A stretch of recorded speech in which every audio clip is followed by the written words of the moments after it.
Qui s'intitule Réception critique du roman algérien contemporain, pour lequel nous travaillons depuis 3 ans autour d'anthologies, de journées d'études et bientôt en 2016 un grand colloque international sur l'histoire du roman algérien.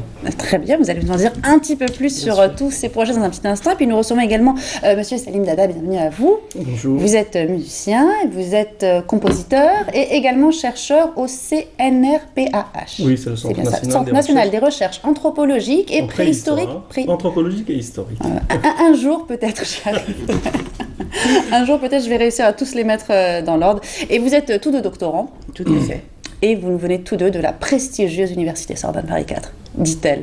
Exactement, comme par hasard, oui. Oui.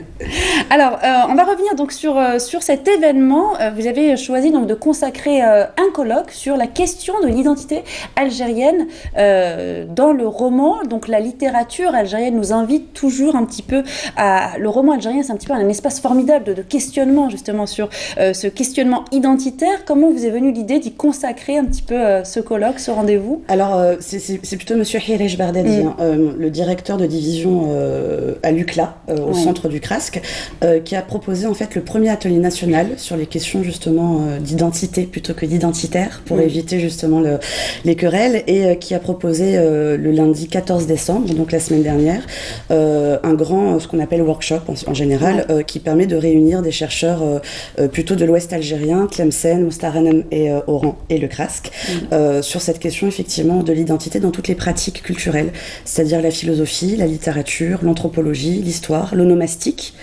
sur la question des noms algériens et l'histoire justement qu'il peut y avoir derrière. Et j'ai proposé effectivement dans ce cadre-là une question sur l'identité dans le roman algérien et de proposer en fait une réflexion sur comment le roman algérien permet de dire que je suis algérien. De cette manière, comment cette question de l'algérianité, comme j'aime à la nommer, peut se présenter dans la littérature. Alors le roman, c'est un genre bien particulier, notamment en Algérie, dans la mesure où il est auréolé, j'ai envie de dire, d'un certain prestige dans la littérature algérienne, et je pense bien évidemment au roman national et au grand nom du roman national. Dans toute cette période de guerre de libération nationale, on a assisté à l'émergence d'une écriture, j'ai envie de dire, un petit peu ethnographique, qui disait justement la vie de la communauté, qui replaçait l'Algérien qui était un petit peu victime donc d'acculturation, qui était un personnage inexistant dans le paysage littéraire, qu'il soit français ou même mondial, avec donc ces grands noms, que ce soit Mouloud Feraoun ou encore Dib ou Mamari. Tout à fait, mais j'aime toujours répondre à cette question du roman ethnographique, qui est tout à fait juste par ailleurs, et je vous en remercie, pour dire que Mohamed Dib quand même a offert 2 opus tout à fait particuliers en plein années 60, 65-67, avec Qui se souvient de la mer et Cours sur la rive sauvage. Et j'aime dire justement que déjà à l'époque, il se posait la question de la création artistique, c'est-à-dire comment rendre compte de l'allégorie, des figures de style pour parler de cette Algérie. À l'époque, donc Qui se souvient de la mer, c'était la figure de la taupe et justement et du labyrinthe souterrain pour parler de la révolution nationale. Le roman aujourd'hui, on peut aussi parler d'un roman non pas ethnographique mais documentaire, c'est-à-dire que les romans contemporains vont garder cette volonté, comme vous l'avez dit, de montrer la communauté, la cité, un peu pour prendre le terme de la place de l'auteur au sein de la société. Donc effectivement, il y avait la redéfinition de soi aussi, quand on pense à Malika Moqaddam, à Assia Djebbar, à Tahar Djaoud aussi, c'était une prise de conscience, une nécessité aussi de se redéfinir, de voir qu'est-ce qu'on garde de son héritage, de son legs, de son patrimoine, et comment on s'inscrit un petit peu, comment on fait un petit peu la part des choses avec cet héritage. Complètement, la question du patrimoine justement permet de réfléchir, et je pense que c'est ce qui nous rejoint avec Salim Dada, cette question de savoir comment entretenir à la fois un héritage traditionnel et, comme vous l'avez dit, de patrimoine, et proposer en fait une réelle réflexion de cette culture et identité algérienne dans le contemporain et le partage pour le roman justement avec les lecteurs. Et c'est pour ça que je parle d'identification. Ce partage des romanciers dans cette, vous l'avez dit, question de soi, après pose tout simplement la question de nous, puisqu'il s'agit de parler de quelque chose qui nous rapproche et nous réunit. Donc, de certaine manière, comment l'art romanesque et l'art en général aussi va permettre une cohésion et une communion peut-être des fois plus forte que des communions politiques. Quand on parle d'identité, on pense bien évidemment à la langue aussi, à la question de la langue, à la question de l'exil dans la langue. vous préparez donc prochainement un colloque pour 2016. Et là, vous allez vous concentrer sur le roman algérien d'expression française. Tout à fait. Je vous remercie d'avoir fait cette précision. Effectivement, Fawzia Benjelid a décidé d'organiser pour clôturer ce projet de 3 ans. Donc, je répète le titre, réception critique du roman algérien contemporain, que je collabore avec Leïla Driss, Yamina Zinaï et Khera Marine. On a fait donc ce choix de préciser la langue sans pour autant exclure les autres, en fait. C'est vraiment simplement un choix, je dirais, argumentatif pour l'argumentaire, comme on dit, pour proposer aux collègues de participer. Et il s'agit vraiment de faire pour la première fois, je tiens à le préciser, une histoire du roman algérien par son écriture, son esthétique et sa poétique. C'est-à-dire que ce n'est pas qu'on a refusé, mais on a privilégié vraiment un aspect beaucoup plus dans la question de l'art, plutôt que les questions sociologiques ou linguistiques. C'est-à-dire comment on pourrait parler de mouvements, d'écoles, de création, de groupes d'écriture dans justement la question du beau.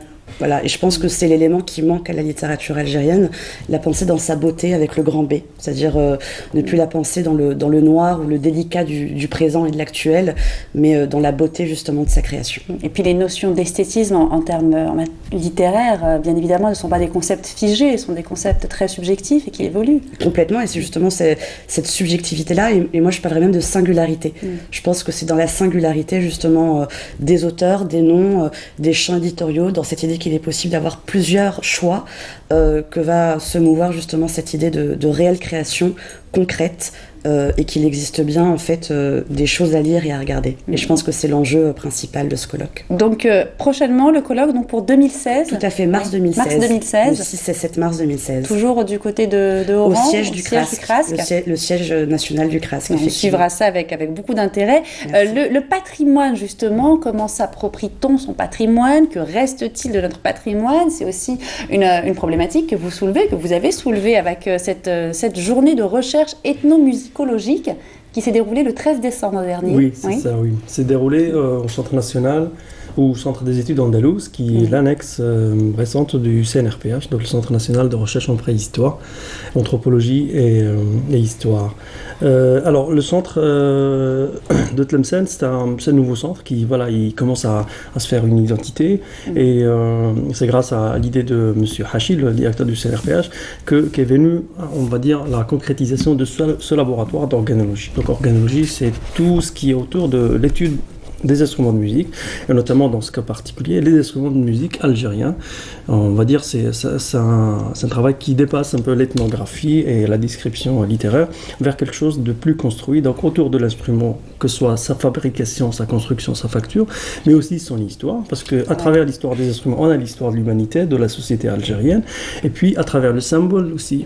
Donc chaque instrument, il y a une grande symbolique, donc religieuse, j'allais dire sociale, culturelle, mais aussi d'ordre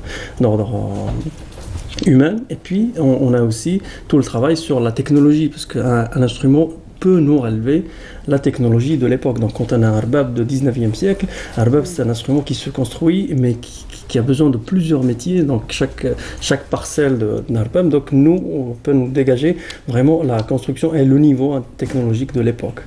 Vous nous parlez justement des métiers. Est-ce qu'aujourd'hui, la lutherie, par exemple, tend à disparaître en Algérie? Est-ce qu'il y a une relève? Est-ce qu'il n'y a pas là un véritable problème, une véritable réflexion dont on devrait s'emparer justement pour savoir quelle est la relève et distinguer justement le côté artistique, j'ai envie de dire, du métier de service, puisqu'on n'est pas dans le métier de service, on est toujours dans la création quand on crée un instrument de musique. Justement, là, vous mettez vraiment le doigt sur la corde sensible. Donc, la corde sensible, c'est pas mal, oui, d'un instrument. Oui, c'est ça. Oui. Donc, monsieur Esmatoudi, qui est le responsable scientifique du Centre national des études andalouses à Tlemcen, donc, quand il a fait appel à moi, donc j'avais proposé cette idée on va dire, de résidence de luthier. C'est pas seulement pour sauvegarder des instruments de musique, mais pour en fabriquer d'autres, et aussi pour en inscrire des étudiants, des stagiaires dans ce centre, pour apprendre, parce que là vraiment la problématique actuelle de cette journée, c'était justement la fabrication des instruments traditionnels.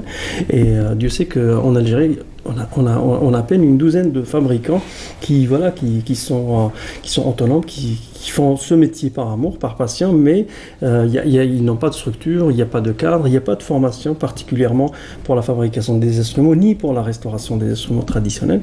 Et ça, c'était un terrain vraiment c'est un vide vraiment à combler. Donc l'idée du centre, c'est pas seulement d'étudier les instruments, mais aussi de faire jumeler ou croiser un regard scientifique, un travail scientifique, parce que c'est un laboratoire de recherche, oui. Donc un travail scientifique avec des acteurs locaux, donc notamment les luthiers, puis les musiciens, parce qu'en finalité c'est le musicien qui donne le prestige à l'instrument, qui donne voix à l'instrument. Oui. Donc cette chaîne vraiment, elle doit être vraiment consolidée, et c'est à travers un centre de recherche, j'imagine, que cette chaîne peut avoir vraiment la dimension qu'elle doit avoir. Alors, durant cette journée de recherche, donc des rencontres, des tables rondes, avec un petit peu des participants, j'ai envie de dire, de profils divers et variés qui sont intervenus. Oui, alors l'organisation de la journée, elle comprenait justement, l'idée c'était de faire participer tous ces acteurs. Donc d'abord, il y a eu des communications scientifiques, donc on a eu des chercheurs du CNRPH, par exemple, comme Mohamed Mehane, qui nous a parlé de l'imzat, c'est un instrument traditionnel algérien dont la fabrication est autour des matériaux locaux au Sahara. Islam Adel qui nous a parlé justement de la fabrication, l'appropriation d'un instrument italien, le mandolcello, qui est devenu le mandol, l'instrument phare de la musique chabi. Et puis on a aussi eu Tawfiq Ben Rabrid, donc qui nous a parlé de l'apprentissage des instruments autour ou au sein des familles tlemceniennes. Après ça, on est parti sur une projection d'un film documentaire qui était produit pour Tlemcen 2011, qui s'appelle La musique dite andalouse et ses instruments de prédilection. C'est un film de Lotri Bouchichi, c'est un beau film. Justement, il traite de toutes ces problématiques, écrit par notre collègue scientifique Maï Saïdani. Après, il y a eu un débat. L'idée, c'était de faire parler aussi les luthiers, leurs problématiques, leurs soucis actuels et quotidiens. Donc, on a eu la gentillesse et la présence de M. Salah Boukli, donc un maître phare aussi de la lutherie à Tlemcen. Et à la fin, il fallait faire parler les instruments. Donc on a fait appel à l'orchestre régional de Tlemcen, dirigé par Yassine Hamas, qui nous ont non seulement donné une belle prestation musicale, mais ils ont joué des instruments fabriqués localement par des luthiers comme Boukli ou Nifer ici à Alger. Vous envisagez déjà une prochaine journée d'études? Exactement. La prochaine, ce sera pour le mois de mai, pour justement les journées du patrimoine, et la thématique sera axée sur l'apprentissage des instruments traditionnels. Donc, qui est encore un autre volet de notre problématique. Donc à vos agendas au mois de mars à Oran, au CRASC, avec Linda Nawel, pour encore une rencontre littéraire et réfléchir ensemble sur notre patrimoine littéraire. Et puis la musique, donc au mois de mai. Mais pour le mois du 2016, donc ce sera toujours du côté toujours au centre de Tlemcen. Oui, centre des études andalouse à Tlemcen. Très bien, merci à vous. Je rappelle cette information puisque vendredi prochain, nous allons commémorer le 51e anniversaire de la mort de Cheikh Larbi Ben Sari, icône de la musique andalouse, donc avec une célébration du côté de Tlemcen, donc vendredi prochain. Tout de suite, je vous propose une page nostalgique, une pause musicale. On va écouter tout de suite Cheikh El Ghafour pour cette séquence nostalgique.